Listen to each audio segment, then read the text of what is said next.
بسم اللہ الرحمن الرحیم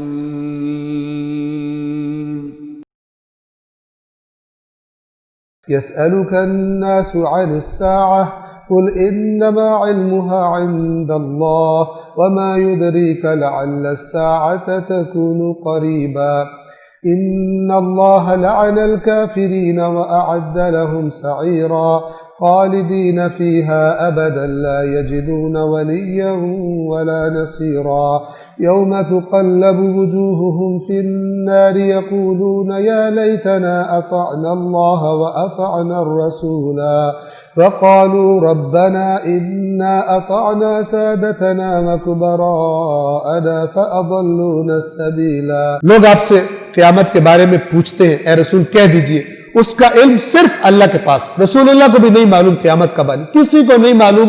قرآن نے خاص طور پر کئی جگہوں پہ کہا ہے کہ صرف اللہ جانتا ہے قیامت کب آئے گی. اور آپ کو کیا خبر، شاید قیامت قریب ہی ہو. آپ کو کیا، آپ تیاری کرو، یہ مت کب آئے گی کب، اس کا کیا ہے، آپ سمجھو کل آ جائے گی، آپ تیاری کرو. موت بھی تو قیامت ہے. حدیث میں جس کو موت آ گئی اس کی قیامت ہو گئی، کیونکہ اب اس کا دفتر تو بند ہو گیا، اعمال نامہ تو بند ہو گیا، قیامت آ گئی، لازم تیاری کرو. بلا شبہ اللہ نے کافروں پر لعنت کی ہے اور ان کے لیے بھڑکتی آگ تیار کر رکھی ہے، اور جس میں وہ ہمیشہ رہیں گے. نہ تو کوئی اپنا حامی پائیں گے اس جہنم میں اور نہ ہی اپنا مددگار پائیں گے. اس دن ان کے چہرے آگ میں الٹائے پلٹائے جائیں گے. اب یہ سخت لفظ ہے، آپ نے دیکھا وہ کباب کو گھما رہے ہوتے ہیں آگ کے اوپر، یہ تقریباً اس قسم کا تقلب، گھمایا جائے گا. جس دن ان کے چہرے آگ میں الٹائے پلٹائے جائیں گے، اور اس حالت میں وہ کہیں گے نہیں، چیخیں گے. ظاہر ہے جس کو بھونا جا رہا ہے وہ آرام سے تھوڑی بولتا ہے، وہ تو تھوڑی سی آگ ٹچ بھی ہو جائے گرم چیز تو بندے کی چیخ نکلتی ہے. اس دن ان کے چہرے آگ میں الٹائے پلٹائے جائیں گے. وہ کہیں گے اے کاش ہم نے اللہ کی اور اس کے رسول کی اطاعت کی ہوتی. اور وہ کہیں گے ہمارے پروردگار ہم نے اپنے بڑوں کی، سرداروں کی، لیڈروں کی اور بڑوں کی اطاعت کی تو انہوں نے ہمیں گمراہ کر دی. لیڈر سوچ سمجھ کے چننا ہوتا ہے. جس کو اپنے سر پہ مسلط کرنے جا رہا ہوں اس کو میں دیکھوں گا کون ہے. اس نے کہا میں تیرے بچے کی نوکری لگوا دوں گا، میں تیرے تھانے کے کام کروا دیا کروں گا، میں تیرے کاروبار میں تیرے مثلا ٹیکس کام کروا دیا کروں گا، میں یہ 2 نمبری کر دوں گا. وہ پتہ نہیں کہاں سے لگا کے اس پر دیے جا رہے ہیں. بندے نے آیا جو بندہ سلیکٹ کرنے جا رہے اس سے تمہارے دین کو کوئی تقویت ملنے والی ہے یا تمہاری دنیا کو تقویت ملنے والی ہے؟ اگر تو دنیا ہے تو ٹھیک. لہذا ہمارے پاکستان کے بڑے مشہور لیڈر ہیں، وہ بڑے فخر سے آ کر ٹی وی شو میں بتاتے ہیں، اپنی جوان بچی کے بارے میں اعلان کرتے ہیں بڑے فخر سے کہ میری بچی ماشاءاللہ بڑا پیارا ڈانس کرتی ہے. بتا رہے ساری قوم کو، بتا رہا میری بچی ناچتی ہے اور بڑا پیارا ناچتی ہے.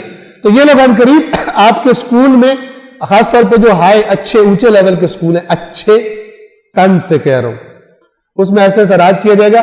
رائج کیا جائے کیا کہ بچوں کے لیے ڈانس کلاسز کمپلسری ہے، اور بچوں کو سمجھایا جائے گا کہ یہ جو ہومو سیکچولیٹی ہے یہ انسان کا بنیادی حق ہے.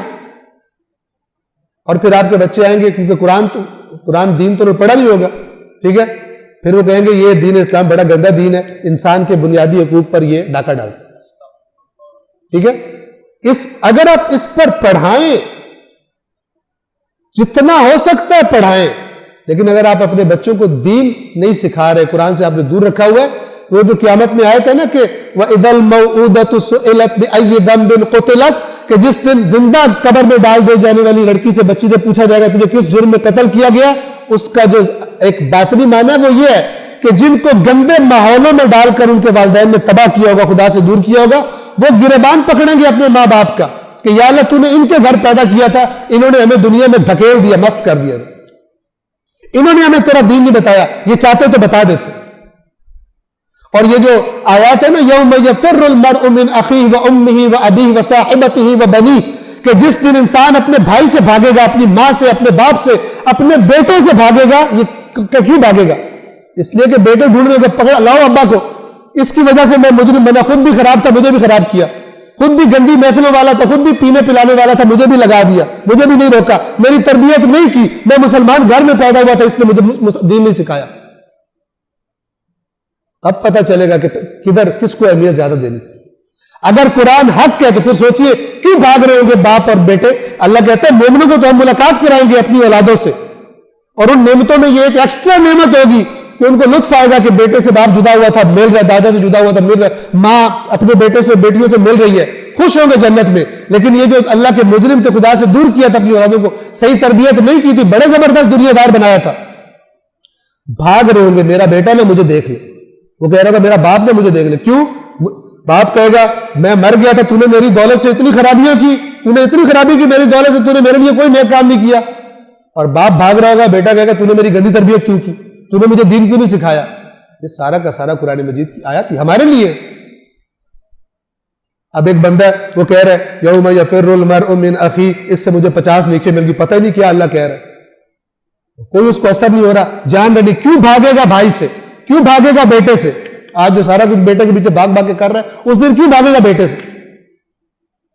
جس کے دل میں قرآن پر ایمان ہوگا وہ چیک کرے گا کیا اسباب ہے، اس دن کیوں باپ بیٹے سے بھاگے گا، ان اسباب کو اگر اپنے اندر پائے گا تو دور کرنے کی کوشش کرے گا۔